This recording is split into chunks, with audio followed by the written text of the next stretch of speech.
Hello बच्चों, कैसे हैं आप सब। मेरा नाम है आशीष पांडे। आप पढ़ रहे हैं द टॉपिक मास्टर अपने प्यारे से यूट्यूब चैनल पर, जहां पर मिलते हैं आपको टॉपिक वाइज लेक्चर्स, साथ ही साथ मिलती हैं आपको बोर्ड की नोट्स, ताकि बेहतरीन तरीके से आप अपनी नोट्स बना सकें। हिंदी मीडियम में सबसे बड़ी प्रॉब्लम यह है कि सर हमें नोट्स कैसे बनाना है, कोई नहीं बता रहा है इस चीज को। लेकिन हम जिस टॉपिक की बात करते हैं, जैसे आज हमें बात करनी है लेंस के लिए चिन्ह परिपाटी, तो इसकी तो कोई खास नोट्स नहीं है, क्योंकि ये एक कॉन्सेप्ट है जो हमें सीखना है और ये हमारे आंकिक प्रश्नों में लगता है। हमें यह नहीं पता चलता कि फोकस दूरी निगेटिव होती है कि पॉजिटिव होती है। हमें यह नहीं पता चलता कि वस्तु की दूरी प्रतिबिंब की दूरी को धनात्मक माने कि ऋणात्मक माने। अवतल लेंस में ये अलग है, उत्तल लेंस में ये अलग है, तो बहुत कंफ्यूजन होता है। लेकिन आज के इस टॉपिक को पढ़ने के बाद सारा कंफ्यूजन दूर हो जाएगा, सिंगल कंफ्यूजन नहीं रह जाएगा। बहुत ही बढ़िया तरीके से ट्रिक के जरिए मैं आपको समझाऊंगा, सारी चीजें आपके दिमाग पर यहीं पर बैठ जाएंगी। ओके, आइए स्टार्ट करते हैं आज के इस लेक्चर को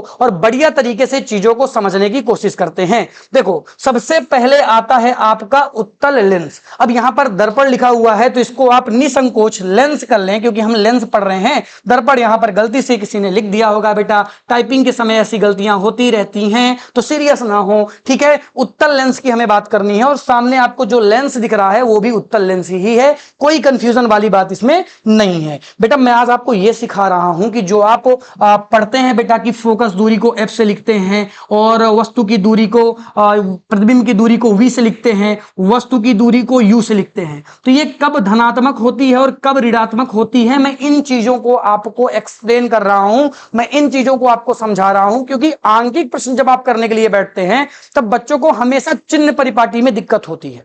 बढ़िया तरीके से एक्सप्लेन करूंगा, सिंगल प्रॉब्लम किसी को नहीं होगी। ध्यान से अच्छी तरीके से चीजों को देखते रहिए।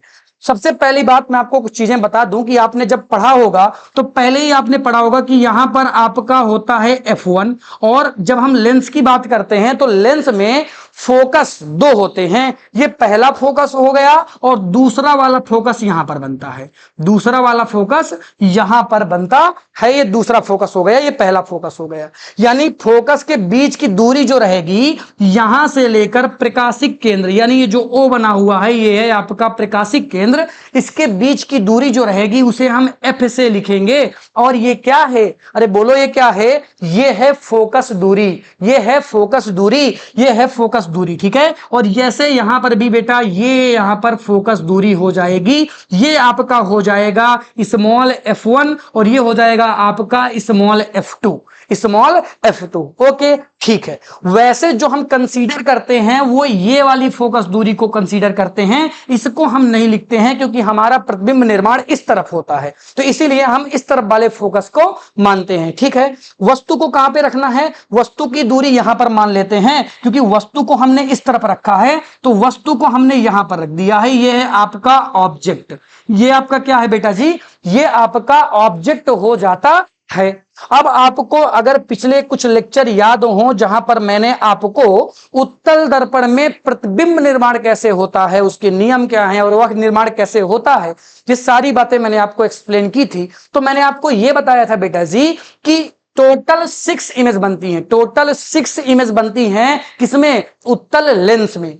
यानी 6 इमेज बनती हैं टोटल, 5 इमेज आपको इस तरफ दिखेंगी, यानी 5 इमेज आपको इस तरफ दिखती हैं, 5 इमेज आपको इस तरफ दिखेंगी और केवल 1 इमेज इस तरफ बनती है, यानी 1 इमेज बेटा इधर भी बनेगी, इधर भी 1 इमेज बनेगी। अब आपको अगर यह समझ में नहीं आ रहा कि सर 6 इमेज कहां पे है, तो आपको मेरा पिछला लेक्चर देखना चाहिए या आपको पढ़ना चाहिए कि लेंसों में प्रतिबिंब निर्माण कैसे होता है। अगर आपको वो आता है तो ये भी आ जाएगा, क्योंकि उसके बाद का ये टॉपिक है। इसके बाद हम न्यूमेरिकल्स करते हैं इसके, और मैं न्यूमेरिकल्स भी आपको करवाऊंगा। ओके ठीक है। 5 प्रतिबिंब जो इधर बनेंगे वो प्रतिबिंब वास्तविक बनेंगे।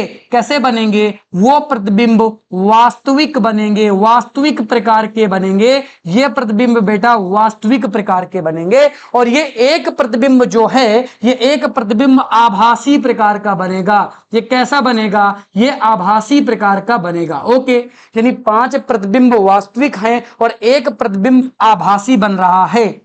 कहने का मतलब यह है कि प्रतिबिंब की दूरी v से लिखते हैं और v तो आपको इधर भी देखने के लिए मिलेगा और v आपको इधर भी देखने के लिए मिलेगा।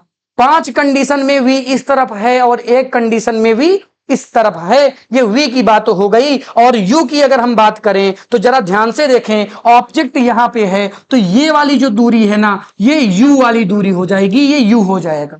यानी इस तरफ क्या है, इस तरफ u है और इस तरफ कुछ नहीं है, एक v है। बाकी इस तरफ की बात करें तो v है और f आ जाता है, ये जो f लिखा हुआ है। और इसी को हम कंसीडर करते हैं फोकस दूरी। इसको मैं लिखता हूं फोकस दूरी, फोकस दूरी, ये हो गई फोकस दूरी। ये प्रतिबिंब की दूरी है, इसको मैं कैसे लिखूंगा, प्रतिबिंब की दूरी। प्रतिबिंब की दूरी को किससे लिखता हूं, अरे प्रतिबिंब की दूरी को v से लिखता हूं। और ये है बेटा वस्तु की दूरी, ये है वस्तु की दूरी, वस्तु की दूरी। अब जरा ध्यान से समझना, ये बातें तो सबको पता होंगी कि 5 इमेज इधर बन रही हैं, एक इधर बन रहा है, फोकस दूरी इधर है, वस्तु की दूरी इधर है। अब हम चिन्ह परिपाटी कैसे सीखते हैं, कैसे पता चलता है कि कौन धनात्मक है और कौन ऋणात्मक है। सीधा सा मैं आपको एक ट्रिक बताता हूं। क्या बताता हूं, ट्रिक। किसी से मत बताना, जरा ध्यान से देखना इस ट्रिक को, जरा ध्यान से देखना और किसी से मत बताना। इस ट्रिक के बाद कोई दिक्कत नहीं होगी आपको। देखो, यह है आपका प्रकाशिक केंद्र। प्रकाशिक केंद्र से इस तरफ जाओगे तो सब कुछ धनात्मक हो जाएगा, प्रकाशिक केंद्र से इस तरफ जाओगे तो सब कुछ ऋणात्मक हो जाएगा। यानी आपको केवल एक बात याद रखनी है कि प्रकाशिक केंद्र का इस तरफ वाला पार्ट धनात्मक है और इस तरफ वाला पार्ट ऋणात्मक है। अगर भूल जाए कौन धनात्मक है कौन ऋणात्मक है तो आपको क्या करना है, ये जो वस्तु है ना, वस्तु से एक तीर बनाना है उल्टा ऐसे, और इस तीर की दिशा पॉजिटिव है, मतलब इस साइड पॉजिटिव, यानी मैंने क्या कहा, इस साइड पॉजिटिव है। और इसके विपरीत अपोजिट, इसके अपोजिट निगेटिव हो जाएगा, यहां पर ये निगेटिव हो जाएगा। यानी इस तरफ सब कुछ पॉजिटिव रहेगा और इस सब तरफ सब कुछ निगेटिव रहेगा। कोई कंफ्यूजन, कोई कंफ्यूजन नहीं है। ओके ठीक है, चलो आओ ध्यान से समझो, आ जाओ जल्दी ध्यान से समझ लो। यानी आपका प्रतिबिंब जो है ना, अगर प्रतिबिंब वास्तविक है तो बोलो कैसा, धनात्मक। अगर प्रतिबिंब वास्तविक है तो बोलो कैसा प्रतिबिंब होगा, प्रतिबिंब धनात्मक होगा। अगर वो वास्तविक है तो प्रतिबिंब बेटा यहां पर धनात्मक होगा। अगर प्रतिबिंब वास्तविक है तो प्रतिबिंब कैसा होगा, वास्तविक है तो प्रतिबिंब धनात्मक होगा। लेकिन एक प्रतिबिंब आपका आभासी भी है और आभासी इस साइड आ गया है, यानी आभासी वाला प्रतिबिंब, यानी बेटा आभासी वाला प्रतिबिंब क्या हो जाएगा, ऋणात्मक हो जाएगा। यानी प्रतिबिंब धनात्मक भी हो सकता है और ऋणात्मक भी हो सकता है। अब आपको यह देखना पड़ेगा कि प्रतिबिंब आभासी है या वास्तविक है। अगर वो वास्तविक है तो धनात्मक होगा और आभासी है तो ऋणात्मक होगा। क्या ये बात क्लियर है क्या? हाँ सर क्लियर है। अब फोकस दूरी किधर की है, फोकस दूरी इधर वाली लेनी है, तो फोकस दूरी बेटा इस साइड है और इस साइड मैंने कहा है सब कुछ धनात्मक होगा, सब कुछ धनात्मक होगा। यानी फोकस दूरी कैसी होगी, फोकस दूरी धनात्मक हो जाएगी हमेशा। फोकस दूरी उत्तल लेंस की धनात्मक होती है। क्या ये बात क्लियर हो गई क्या? हाँ सर क्लियर हो गई। और वस्तु की दूरी तो हमेशा याद रखिएगा, वस्तु की दूरी चाहे दर्पण हो चाहे लेंस हो हमेशा ऋणात्मक होती है। वस्तु की दूरी हमेशा ऋणात्मक होती है, क्योंकि वस्तु की दूरी हमेशा इस तरफ होगी और इस तरफ की सारी दूरियां क्या होंगी, सारी दूरियां ऋणात्मक होंगी। अरे देख लो इस तरफ जो भी आ रहा है ऋणात्मक है, चाहे वो वस्तु आ रही हो चाहे वो प्रतिबिंब आ रहा हो, जो भी आ रहा है सब कुछ ऋणात्मक है। क्या ये चीजें क्लियर हो गई क्या कि कौन धनात्मक कौन ऋणात्मक? अरे बोलो समझ में आया क्या पूरा डायग्राम? मैंने आपको बताया कि प्रकाशिक केंद्र से आपको दो रेखाएं खींचनी है, एक इस तरफ और एक इस तरफ। इस तरफ वाली रेखा धनात्मक को बताएगी, इस तरफ वाली रेखा ऋणात्मक को बताएगी। यहां पर जो भी आएगा सब कुछ ऋणात्मक, इस तरफ जो भी आएगा सब कुछ धनात्मक। इस तरफ फोकस दूरी आ रही है, प्रतिबिंब की दूरी आ रही है, यानी ये क्या हो गए, धनात्मक हो गए। इस तरफ क्या आ रहा है, वस्तु की दूरी, और एक आभासी वाला प्रतिबिंब भी इस तरफ बन रहा है। यानी अगर प्रश्न में लिखा हो कि उत्तल लेंस के लिए यदि आभासी प्रतिबिंब बनता है तो V को आप क्या मानेंगे, V को आप धनात्मक मानेंगे। लेकिन अगर लिखा हुआ V को आप ऋणात्मक मानेंगे। और अगर लिखा हुआ है कि उत्तल लेंस के लिए वस्तु का प्रतिबिंब वास्तविक बनता है, तो वस्तु का प्रतिबिंब अगर वास्तविक बन रहा है तो V को क्या मानेंगे, धनात्मक मानेंगे। क्वेश्चन यहीं से गलत होते हैं, क्योंकि आप इस टॉपिक को नहीं समझते हैं। मैंने आपको सिंपल तरीका बताया है इस टॉपिक को याद रखने का। आइए, ये तो बात हो गई किसकी, ये तो बात हो गई उत्तल लेंस की। अब हम बात करते हैं अवतल लेंस की। यहां पर भी दर्पण लिखा हुआ है तो इसको आप लेंस कर लीजिए। हम अवतल लेंस की बात करने वाले हैं, हम अवतल लेंस की बात करने वाले हैं। यहां काटकर इसको आप लेंस कर लें, इसको आप लेंस कर लें। ये लेंस की बात हम करने वाले हैं। ओके ओके ठीक है, ओके ठीक है। अब देखो, प्रतिबिंब अगर निर्माण करना है तो वस्तु चाहिए होगी। वस्तु को मैं यहां पे रखूंगा, वस्तु को मैं यहां पे रख रहा हूं। ऑब्जेक्ट मेरा किधर है, ऑब्जेक्ट यहां पर है। ऑब्जेक्ट किधर है, ऑब्जेक्ट यहां पर है। अब और चीजों को देखो, मैंने आपको एक विस्तृत वीडियो में आपको बताया कि प्रथम फोकस क्या है और द्वितीय फोकस क्या है। और मैंने वहां पे आपको बताया कि जो अवतल लेंस है, अवतल लेंस का द्वितीय फोकस इस तरफ होता है, F2 इस तरफ होता है। और जो प्रथम फोकस है वो इस साइड होता है, F1 इस साइड होता है। और ये मानने के ऊपर होता है कि आप प्रथम किसको मान रहे हैं और द्वितीय किसको मान रहे हैं। यहां पर थोड़ा सा अपोजिट हो जाता है। ये केस आपको जो देखने के लिए मिलेगा, ये अपोजिट केस देखने के लिए मिलेगा। उत्तल लेंस में आपने पढ़ा कि इधर F1 होता है और इधर F2 होता है, बट अवतल लेंस में आप पढ़ रहे हैं कि इधर F2 होता है और उधर F1 होता है। और जो हम फोकस दूरी कंसीडर करते हैं अपने प्रतिबिंब निर्माण के लिए, वो F2 वाली करते हैं फोकस दूरी।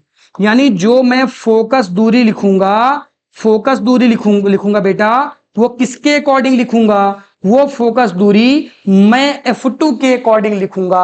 यानी स्मॉल f कहां आएगा, स्मॉल f इस साइड आएगा। ये फोकस दूरी हो गया, ये आपका फोकस दूरी को रिप्रेजेंट करता है। और ऑब्जेक्ट की दूरी तो यहां पर है, ये आपकी ऑब्जेक्ट की दूरी u हो गई इधर से। और प्रतिबिंब निर्माण के समय मैंने आपको बताया कि अवतल लेंस में प्रतिबिंब निर्माण इस साइड होता है। यानी प्रतिबिंब जो बनता है, यानी जो आपकी इमेज बनती है, ये आभासी इमेज बनती है, आभासी इमेज बनती है। यहां पर जो देखने के लिए मिलेगा, ये आभासी इमेज देखने के लिए मिलेगी आपको। और ये आभासी इमेज अगर इस साइड बन रही है, यानी V किधर होगा, इस साइड, U किधर होगा, इस साइड, और F किधर है, इस साइड। और मैंने आपको ट्रिक तो एक ही बताई है कि प्रकाशिक केंद्र से आपको एक इस तरफ एरो बनाना है जो धनात्मक को बताता है, और एक इस तरफ एरो बनाना है जो कि ऋणात्मक को बताता है। यानी इस तरफ जो भी दूरियां आप नापेंगे धनात्मक होंगी, और इस तरफ जो भी दूरियां आप नापेंगे वो ऋणात्मक होंगी। और जरा गौर से देखिए, इस तरफ कोई दूरी नहीं बची हुई नापने के लिए। सारी दूरियां किधर हैं, अरे सारी दूरियां इधर आ गई हैं। जरा ध्यान से देख लो, सारी दूरियां किधर आ गई हैं, सारी दूरियां इधर हैं। F भी इधर है, U भी इधर है, V भी इधर है। यानी जब मैं अवतल लेंस की बात करता हूं तो अवतल लेंस में चाहे F हो, चाहे U हो और चाहे V हो, सभी क्या होते हैं, सभी निगेटिव होते हैं, सभी ऋणात्मक होते हैं। सभी में आपको माइनस लगाना पड़ेगा।